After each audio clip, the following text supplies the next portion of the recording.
Hi friends, எல்லோருக்கும் வணக்கம். எல்லோரும் எப்படி இருக்கீங்க? நல்லா இருக்கீங்களா? இன்றைக்கி அந்த கதையோட அடுத்த பகுதி தான் பார்க்க போகிறோம். அதுக்கு முன்னாடி நீங்கள் செய்ய வேண்டிய விஷயம் என்ன அப்படின்னு கேட்டிங்கன்னா, மறக்காமல் நம்ம சேனலை சப்ஸ்கிரைப் பண்ணிக்கோங்க. கீழே இருக்க பெல் பட்டனையும் கிளிக் பண்ணுங்கள். அப்போ தான் நான் போடக்கூடிய வீடியோஸ் எல்லாமே உடனுக்குடனே உங்களுக்கு நோட்டிஃபிகேஷனில் வரும். ஸோ மறக்காமல் சேனலை சப்ஸ்கிரைப் பண்ணிவிட்டு வீடியோ பாருங்கள் ஃப்ரெண்ட்ஸ். வாங்க நம்ம கதைக்குள்ளே போகலாம்.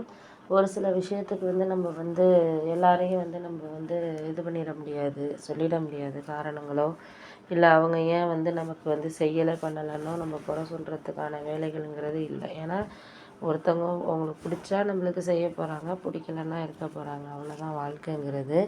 நம்ம அதனால் அவங்கக்கிட்ட எதுக்குன்னு சொல்லிவிட்டு நம்ம ஒரு சில விஷயங்களை சொல்லிக்கிட்டு நம்ம கவலைப்பட்டுட்டு இருந்தோம்னா நம்ம தான் தேவையில்லாமல் அதனால சஃபர் ஆகுற மாதிரி இருக்கும் அப்படின்னோடனே, ஆமாம் அது உண்மை தான், நீங்கள் சொல்கிறது எனக்கு புரியாமல் இல்லை.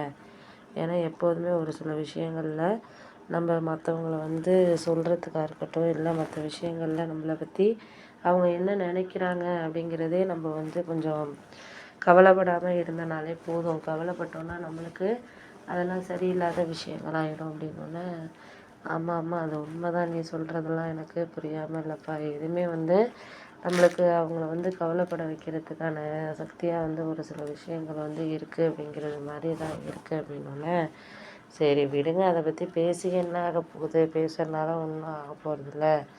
மற்ற விஷயங்களில் நம்ம கரெக்டாக இருக்கோமா இல்லையா அப்படிங்கிறத மட்டும் நீங்கள் பார்த்துக்கிட்டிங்கனாலே போதும். ஏன்னா இவங்களுக்காக நம்ம எதுக்கும் நம்ம காரணம் சொல்ல முடியாது.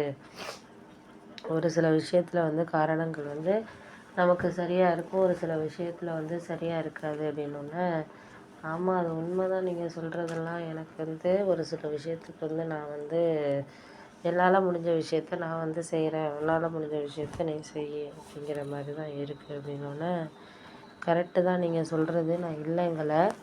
எனக்கு என்னை எப்படி நீங்கள் சொல்லலாம் பண்ணலாம் அப்படிங்கிறத ஒரு சில விஷயங்களை கரெக்டான வேலை யூஸ் பண்ணிக்கிறதுக்கான தருணங்கிறது நமக்கு எந்த நேரத்தில் எந்த மாதிரி விஷயங்களை நம்ம சொல்கிறோம் அப்படிங்கிறது தான் இருக்குது அப்படின்னோடனே, கரெக்டு தான் நீ சொல்கிறதெல்லாம். என்னால் அந்த நேரத்தில் அதெல்லாம் சொல்ல முடியாத மாதிரியான ஒரு சில விஷயங்களை நம்ம சொல்லி பயனில்லை. சொல்கிறதுனால என்ன ஆகிட போகுது, ஒன்றும் ஆக போகிறதில்ல.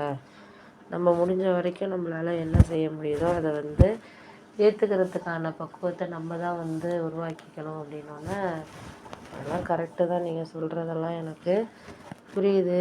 அந்த பக்குவங்கிறது நம்மளுக்கு அவங்க எந்தளவுக்கு நம்மக்கிட்ட பேசுகிறாங்க பண்ணுறாங்கங்கிறத பொறுத்து தான் இருக்குது அப்படின்னோடனே, சரி அதையெல்லாம் நீங்கள் நினச்சி ஒன்றும் கவலைப்பட்டுக்கிட்டு இருக்காதீங்கம்மா. இப்போ இருக்கிற நிலைமைக்கு எல்லாமே கொஞ்சம் நம்மளுக்கு கடன் பிரச்சனையாக இருக்கிற வாசி எல்லாமே கொஞ்சம் கஷ்டமாக தான் இருக்கும். அதெல்லாம் போக போக எல்லாம் சரியாயிடும் அப்படின்னோடனே, ஆமாம் அதுதான் நானும் சொல்கிறேன். ஏன்னா இப்போ இருக்கிற நிலைமைக்கு நம்மளுக்கு எல்லாம் கொஞ்சம் கொஞ்சம் கஷ்டங்கள் இருக்க தான் செய்யும். அந்த கஷ்டங்களை நினைக்காம நம்மளுக்கு இப்போ இருக்கிற சூழ்நிலைக்கு எப்படி இது பண்ணணும் அப்படிங்கிறத நீங்களே பார்த்துக்கிட்டிங்கனாலே போதும் அப்படின்னோடனே, சரிதான் நீங்கள் சொல்கிறதெல்லாம் நான் இல்லைங்கள.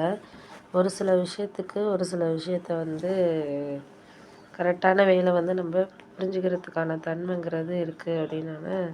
அதெல்லாம் எனக்கு புரியாமல் இல்லை. உங்களுக்கு எல்லா விஷயத்துலையுமே எல்லாருமே ஃபேவராக நடந்துக்கிறாங்களா நடந்துக்கலையாங்கிறதெல்லாம் முக்கியம் கிடையாது. ஏன்னா நம்மளுக்கு அவங்க எப்படி நடந்துக்கிட்டால் என்ன, அது நம்மளுக்கு தேவையில்லாத விஷயம். நம்மளுக்கு